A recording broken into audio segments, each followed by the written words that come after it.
Mwanamke, kuna kosa kubwa sana la kisaikolojia unaloweza kulifanya. Nalo ni kuendelea kubaki kwenye mahusiano yanayokuumiza leo kwa sababu tu unalilia jinsi alivyokuwa anakupenda jana.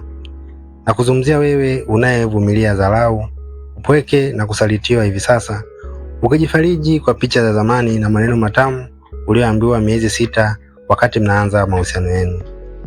Unajikuta unapenda kumkumbu na sio mtu aliyepo mbele yako leo.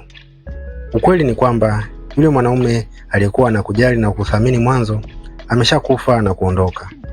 Mtu aliyebaki mbele yako sasa hivi ni mtu asiyejali machozi yako wala amani ya moyo wako.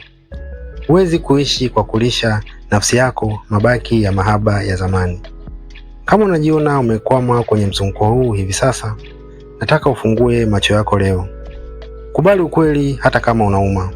Upendo wa sasa unapimwa kwa matendo ya sasa, sio kwa ahadi zilizovunjika miaka 2, miezi 6 au miezi 3 iliyopita. Acha kupenda kivuli cha mtu aliyepita, anza kuheshimu mwanamke aliyepo sasa hivi ndani yako. Tafadhali linda amani ya moyo wako. Asante.